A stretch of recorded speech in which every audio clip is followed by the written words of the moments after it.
Hi friends, welcome to my channel. I am Sunique. Welcome here if you're new. Thank you for joining me, and if you've been here before, well, thank you. Thank you so much for coming back and showing your support. I really do appreciate it. So today I'm looking at a new deck. I've got two versions of the She Wolfe Tarot, and I have the Serpentfire Tarot. I've also got the Celestial Bodies Astrology decks. There's two in their set by the same person, which is Devaney Amber Wolf. Apparently there's about 7 versions of the Serpentfire Tarot, which I wasn't aware of. I have these two versions of the She Wolfe Tarot, and I am not sure if I have shown both versions side by side. I'll have a look on my channel and see if I can find it. I'll put it down below. If I can't find it, then guess what my next video is going to be. So anyway, yeah, Serpentfire Tarot, I really like this deck. In fact, I love all of their decks. They're bringing a new one out soon. So this is the Serpentfire one that I have. Of course, it's not in order. Okay, I've put it in order. Now, one of the things I really love about this deck is the way that the author references astrology, even in the tarot deck. It's so useful, especially if you are doing a deacon walk, which I try to do each year. So there's not a lot of text, but what there is there is fantastic. It's really good, and you can tell that they really know their stuff. So I have now put this edition of the Serpentfire, which is a commemorative edition. I'll just take the plastic off. Yeah, a commemorative edition reflecting upon 14 years of Serpentfire Tarot and its many incarnations. Wow, 14 years. And this is the box. So yeah, pretty nice. Very different to the original that I have. And what edition do I have? Let's see. It tells me it's 2018. Yeah, it's not telling me what edition this is, so I don't know. I don't know. In the bottom of the box is the Eye of Horus. This is a 2-part box. A little bit difficult to open. But look at this. Oh, isn't it just astoundingly beautiful? We've got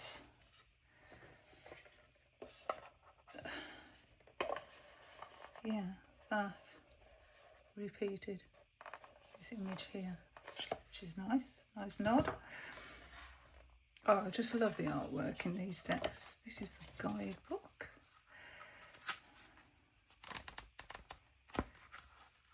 Let's look at the cards. So the original that I have is gold edged. Commemorative edition, yeah, that's also gold edged. Also has the same image in the bottom of the box.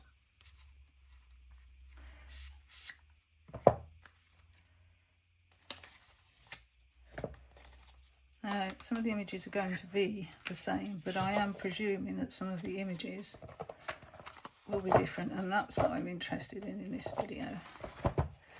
And also the cardstock's different because unless there's extra cards in here, it's 7 cards thicker.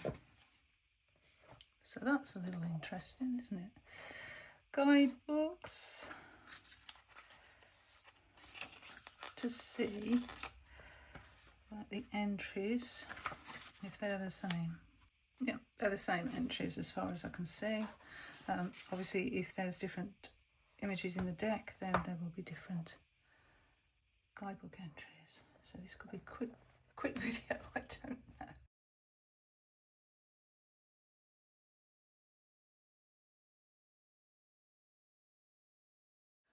I said I thought that I'd done a comparison with the two She Wolfe Tarot by the same creator, Devaney Wolf. And I've searched in my back catalogue of videos, and it seems I haven't.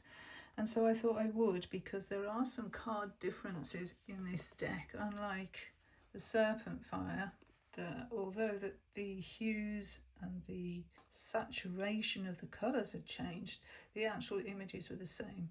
Not so in these decks. There are differences. Now, I don't know what years these two came out, or how many of the She Wolfe Tarot versions there are. The first difference that you can see is on the front of the box, so we can see that this is slightly different here.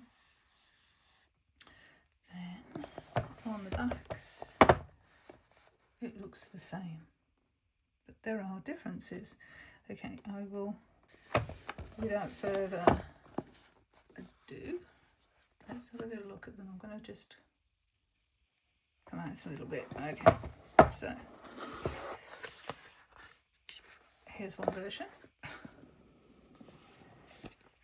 and here's another version. And so, as you can see already, the bottom of the inside of the front of the boxes is also a little different here. The guidebooks are different as well, and the backs of the guidebooks are different. It's the bottom of one of the decks and the bottom of the other deck. Okay, and it stays the same in the bottom of both of the boxes. I hope you can see, because it's a bit of a cloudy day today, which is unusual. The past few weeks have been so hot and so sunny.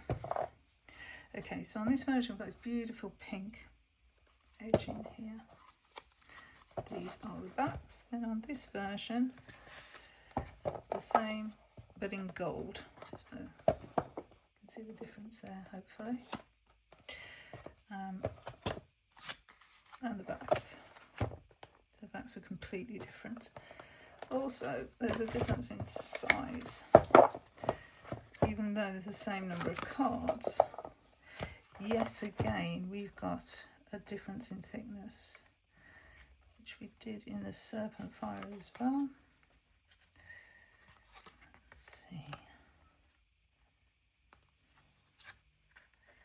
Yeah, about 9 cards this time. Actually 10 cards, because it's the Fool, isn't it? Yeah, 10 cards difference in size between the two decks. Now, I've no idea the years of these decks, because it's not on the inside of the guidebook or the box. It doesn't tell me.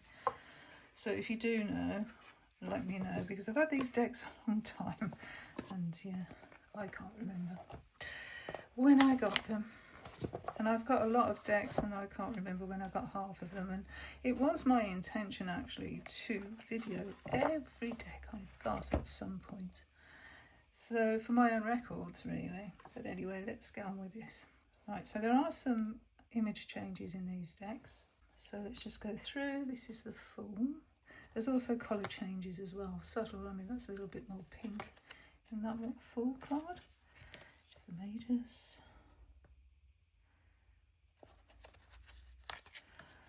Priestess, which always reminds me of Florence and the Machine. I think it's the hat. This hat has got like bull horns on it. I think it's amazing. And I don't know if you can see the subtle difference in colour, especially in the background. We've got the Divine Feminine instead of the Empress, and we have the Divine Masculine instead of the Emperor. And this is where the first change occurs in these two decks. So here we have what looks like David Bowie as the Divine Masculine or the Emperor. Different. So definitely pinker in this version here. Lovers, the Chariot. Lust instead of Strength, so a nod really there to Thoth, and these are quite Thoth-based decks. It definitely produces. There's the Hermit. These snakes.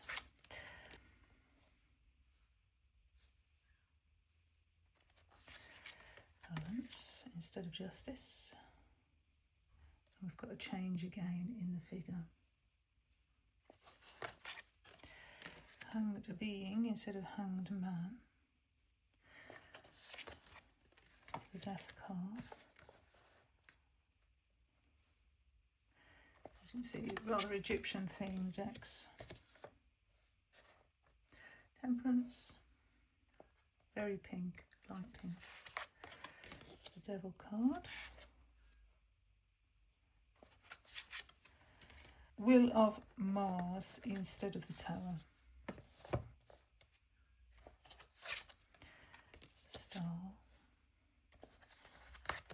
The Moon. I really feel like I've done a comparison of these two decks before, but I can't find it in my past videos, which is confusing me really, because I'm pretty sure I did do one, but if I didn't, here we go. We've got another crack at it. These Sun cards, they're gorgeous. And the Aeon.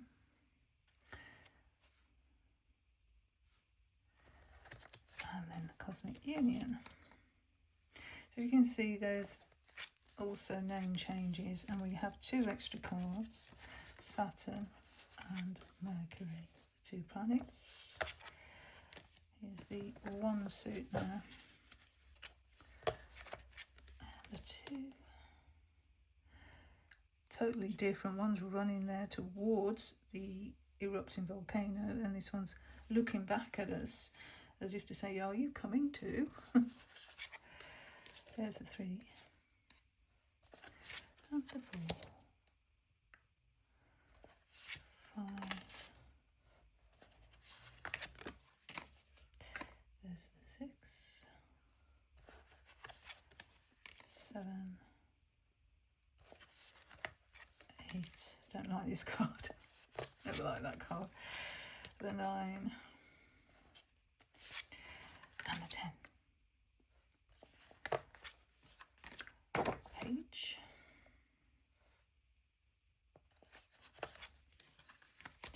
The Knight.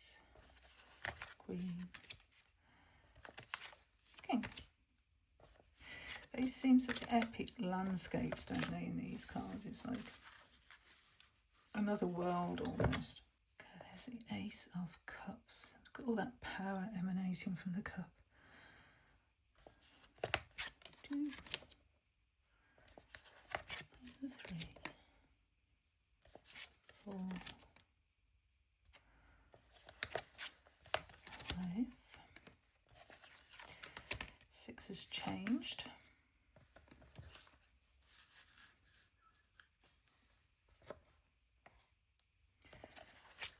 7, 8,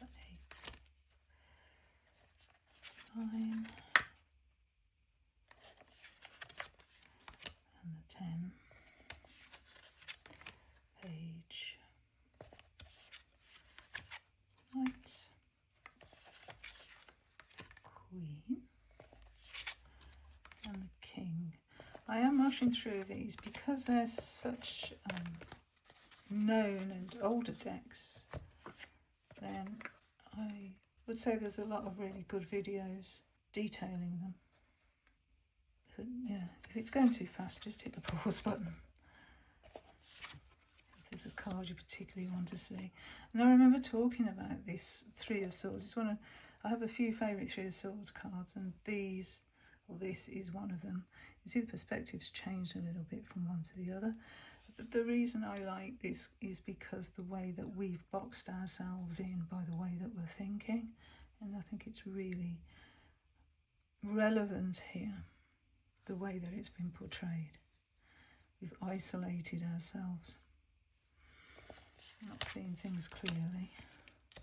There's the 4, 5.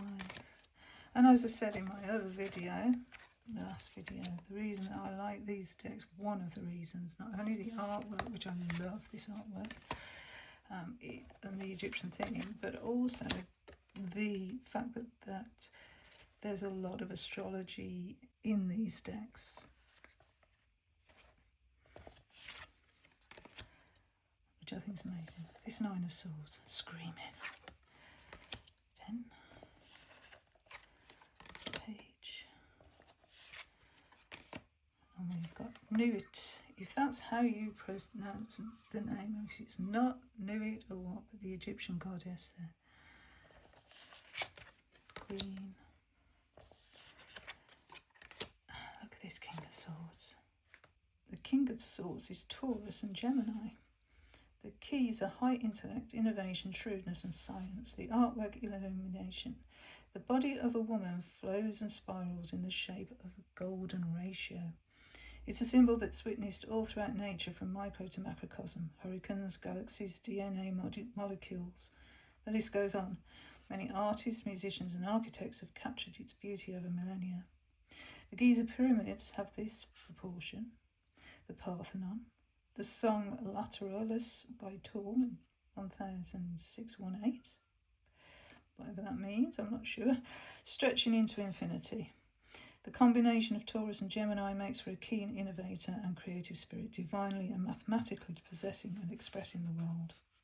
In light, the king is very sharp, quick, and loves theories. Exploration of the inner and outer worlds through intellect is the only prerogative. When we receive this card, we are being asked to find the source of our knowledge and our passion. This is a deep, beautiful oneness to all things that we will find if we go far enough. Connect to the beginning, the source that houses all life and all things sacred. Take an additional step and apply some belief systems, in brackets, wands, and emotions, in brackets, cups, to the mix. Don't just rely on the mind. There are mathematical equations to explain much of life and the way it works, but it doesn't include the why. Now is a good time to spiral out and keep going. And then in shadow, as human beings, we have the beautiful capability to ask the question why, and we should not ignore the opportunity to ask this question now. There's a situation that's asking us to shed light upon it for ourselves, so that we understand the greater picture. We may be afraid of asking the important questions, especially if they potentially contain truths we don't necessarily want to know. But right now, it's crucial we seek that out to better understand our universe as a whole. And a mantra, just like the Serpentfire Tarot, is included. And the mantra here is, I go to the source and find my truth. So the guidebook, just like the Serpentfire guidebooks, are just so good. So good. Ace of Pentacles. Number 2. 3. The difference there. The 4. 5. 6. The 7. 8.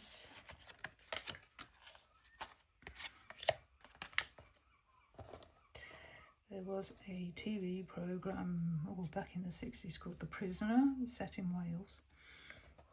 And this card reminds me of that TV programme when there used to be this great big balloon thing trying to smother the occupants if they tried to escape.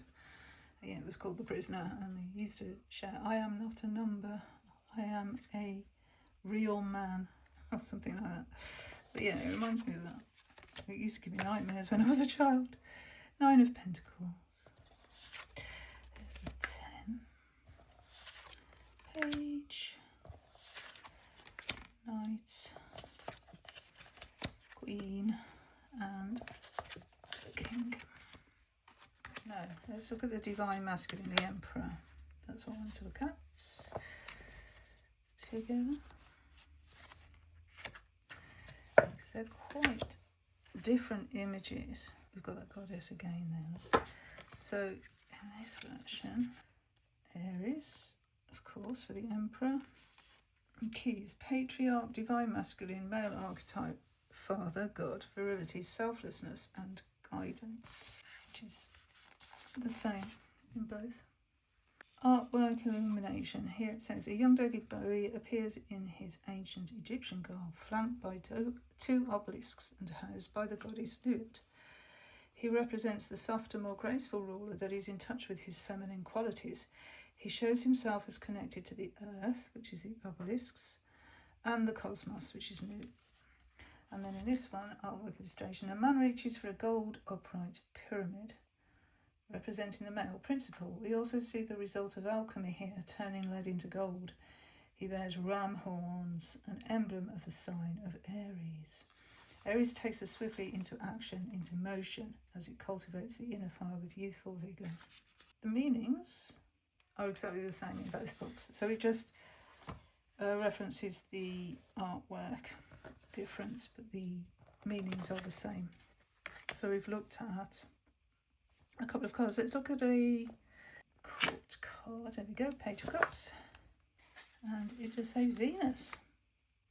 Keys, inner self, strength, beginnings, exploration and sensitivity. I love the Page of Cups energy, always have loved it. That openness, that creative aspect, that not worrying what anybody else thinks. So what do we have here? The artwork, illumination. A woman bears in many poses the beautiful planet Venus, caught adrift in clouds. Out of a black obsidian pyramid rises an Ankh, the ancient Egyptian symbol of eternal life, as seen throughout this deck. Obsidian is a very powerful conduit and teacher, but most often it is used as a protector, a cosmic shield against negative energies. Venus rules over the things we place great love and value in. Together, these symbols signify strength, housing, tenderness, like a mother bird protecting her eggs before they hatch. Light. When we protect ourselves in balance, we provide a safe space for intuition, gut instinct, sensitivity, love, and self-exploration to grow fertile. This provides a wonderful foundation for us to feel through ourselves, gain inner strength, and be able to say no whenever necessary. It also gives us the confidence to say yes too. We can see the Page of Cups as our love protector, one who nurtures and cares for all matters of our heart. She comes to us when we need a safe space to grow our inner garden. And then in shadow, self-protection may be out of balance. If we've been hurt, we may wish to hide our inner garden from others, fearing that it may be trampled. Truly, trust is a journey that is earned over time, and it's not meant to be given to everyone. If the prevailing instinct and intuition is saying no, then it is no. Just ensure that when the instinct finally says yes, that the channel may be opened. The mantra: I house what is sacred in myself and give it only to those who deserve it. Okay, so that's a little comparison of the two decks and the differences between them. And if this is a repeat of a video I've already done, then I must apologise, because it feels like I've done it, unless I've done it in private and not actually recorded it, which is a possibility. But anyway, it was nice to go through the two decks together again. I enjoyed it, and I hope you did too. So until my next video, bye friends, bye.